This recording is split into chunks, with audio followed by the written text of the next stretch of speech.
Gemini मिथुन राशि वालों के लिए 29 दिसंबर से 4 जनवरी तक सप्ताह कैसा रहेगा, इस पे हम चर्चा करते हैं। जेमिनी राशि मिथुन राशि बुध की है, कम्युनिकेशन स्किल की, इंटेलिजेंसी की राशि है।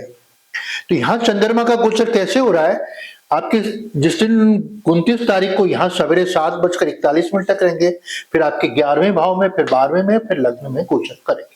यहाँ चंद्रमा का गोचर गुरु के साथ गजकेसरी योग का निर्माण इस सप्ताह कर रहा है आपके लग्न से। नक्षत्रों का गोचर कैसे है, रेवती नक्षत्र में 29 तारीख को 7:41 तक, अश्विनी में 30:12 को 6:05 तक, भरणी जो शुक्र का नक्षत्र है उस पर 3:59 तक, कृतिका सूर्य के नक्षत्र में 1:50 तक सवेरे, रोहिणी नक्षत्र में 1 तारीख को ही 22:49 तक, मृगशिरा जो मंगल का नक्षत्र है उसमें 2 तारीख को 20:04 तक, आद्रा जो राहु का नक्षत्र है 3 तारीख को 17:28 तक, और पुनर्वसु नक्षत्र जो गुरु का नक्षत्र है उसमें 4 तारीख को 15:12 मतलब 3:12 तक दोपहर तक रहेंगे गोचर। आपने अभी तक मेरे चैनल को सब्सक्राइब नहीं किया तो प्लीज मेरे चैनल को सब्सक्राइब करें, लाइक करें, बेल आइकन को दबाएं। यह सप्ताह आपका कैसा रहेगा, आपके स्वास्थ्य की दृष्टि से, आपकी लव लाइफ की दृष्टि से, आपकी मैरिज लाइफ की दृष्टि से, आपके व्यापार की स्थिति को और आपकी नौकरी और आपकी फाइनेंशियल स्थिति को कैसे एग्जामिन करता है, इस पे हम चर्चा करते हैं। और आप लास्ट में हम रेमेडी देंगे जैसे आपका ये मिथुन राशि वालों के लिए यह सप्ताह अच्छा जाए। सबसे पहले आपके स्वास्थ्य को देखते हैं। आपके लग्न में ही गुरु बैठे हैं, और लग्न में गुरु बैठते हैं तो बीमारियों को कम करते हैं। आपके जो बीमारी के भाव है, छठा भाव, अष्टम और 12वां भाव प्रभावित नहीं हो रहा है। 12वें भाव में जरूर हॉस्पिटल के भाव में वृषभ राशि में चंद्रमा गोचर कर रहे हैं, और कब कर रहे हैं, 1 और 2 तारीख को गोचर कर रहे हैं। तो यह स्थिति आपको क्या कर रही है, 1 और 2 तारीख को थोड़ा सा आपको स्वास्थ्य का विशेष ध्यान रखने की जरूरत है, और जो आपके मानसिक तनाव है उसको भी कम रखने की जरूरत है। 12वां चंद्रमा व्यक्ति को रिश्तों में खटास कर देती है, किसी पे विश्वास को कम कर देती है, ट्रस्ट कम कर देती है। तो आप चिंताओं के कारण ज्यादा परेशान होंगे, थोड़ा किसी पर ट्रस्ट करें। कुछ मानसिक तनाव अधिक होगा जिससे आपको बीपी भी लो हो सकती है और डिप्रेशन में भी थोड़ा जा सकते हैं। तो आपको जब इधर वृषभ राशि में चंद्रमा गोचर करेंगे 2.25 दिन, तो आपको अपने स्वास्थ्य का विशेष ख्याल रखने की आवश्यकता है। आपकी मैरिज लाइफ कैसी रहेगी, मैरिज लाइफ के लिए आपका बहुत ही अच्छा समय है, क्योंकि जीवन साथी भाव में 4 प्लैनेट बैठना, फिर उसको गुरु को देखना, आपकी तो समाज में बल्ले बल्ले इस सप्ताह आप किसी सामाजिक समारोह में जाएंगे और आपके जीवन साथी की बुरी बुरी प्रशंसा आपको सुनने को मिलेगी, जिससे मन आपका बहुत ही प्रफुल्लित हो जाएगा।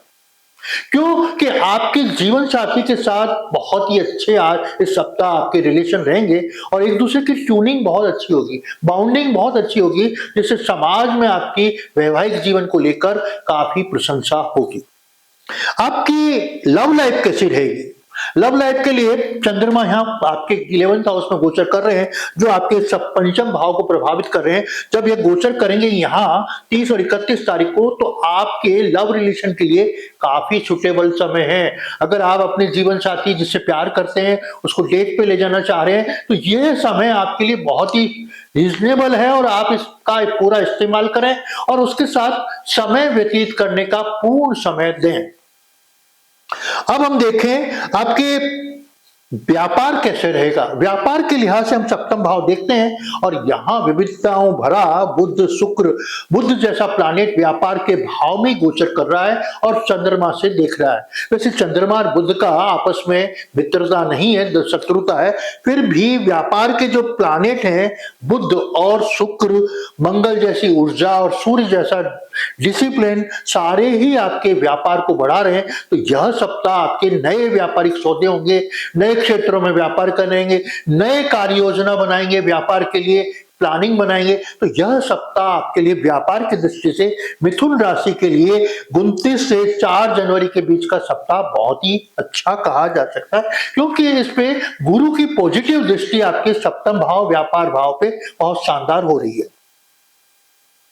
आपकी नौकरी का कैसा रहेगा? नौकरी का भाव छठा भाव होता है, 10वें भाव पे शनि बैठे हैं, तो नौकरी में आप वैसे भी कर्मशील हैं, कार्य करने की क्षमताएँ आपकी असीम हैं, वर्किंग कैपेसिटी अच्छी है, टेक्निकल नॉलेज भी रखते हैं आप। टेक्निकल नॉलेज रखने के कारण नौकरी में आपके कार्यों की बड़ी ही प्रशंसा होती है। इस सप्ताह भी आपकी नौकरी में बड़ी स्मूथली चलेगी। किसी भी तरह के आपकी नौकरी में आपकी योग्यताओं को परखा जाएगा और आपकी कार्यशैली से प्रभावित आपके सीनियर से सप्ताह आप करेंगे। आपकी धन कैसी स्थिति रहेगी? पैसे के लिहाज से यह सप्ताह कुछ मिला-जुला रहेगा, कुछ पैसे का नुकसान होगा, तो कुछ नया पैसा गेन करेंगे। सप्ताह के प्रारंभ में जब आपके 11th हाउस में चंद्रमा गोचर करेंगे, तब आपको 29 और 30 और 31 तारीख को नया पैसा क्रिएशन होगा, लेकिन बाद में 1-2 तारीख को आपको पैसे का नुकसान भी हो सकता है और स्पेशल खर्चे भी आ सकते हैं। तो यह सप्ताह कुछ अच्छा, कुछ खराब, कुछ खट्टा, कुछ मीठा पैसे के लिहाज से यह सप्ताह रहेगा। और आपके लिए स्टूडेंट लाइफ वालों के लिए, पढ़ने लिखने वालों के लिए यह सप्ताह कैसा रहेगा, इस पे भी चर्चा कर लें।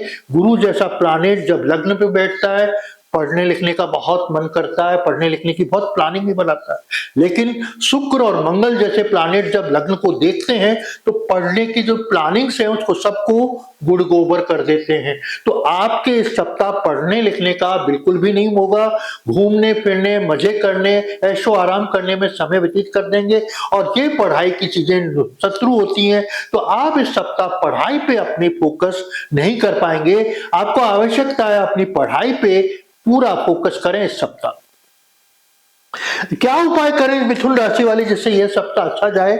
आपको क्या करना है, नियमित रूप से गणेश जी के अथर्व स्तोत्र की पाठ करना है और गणेश जी को दुर्वा चढ़ानी है। अगर ये उपाय आप सप्ताह भर करेंगे तो आपका यह सप्ताह बहुत ही अच्छा जाएगा। अब हम चर्चा करें आपकी कौन सी डेट शुभ है, कौन सी अशुभ है। तो आपकी 29, 31, 3 और 4 जनवरी बहुत अच्छी है। वहीं आपकी 1 तारीख कुछ नकारात्मक रिजल्ट लेके आ रही है, तो 1 तारीख को कोई भी काम नहीं करें। आपने अभी तक मेरे चैनल को सब्सक्राइब नहीं किया है तो प्लीज मेरे चैनल को सब्सक्राइब करें, लाइक करें, बेल आइकन को दबाएं। अगर आपको मेरे से व्यक्तिगत परामर्श की आवश्यकता है तो नीचे दिए नंबर पर चर्चा कर सकते हैं। नमस्कार।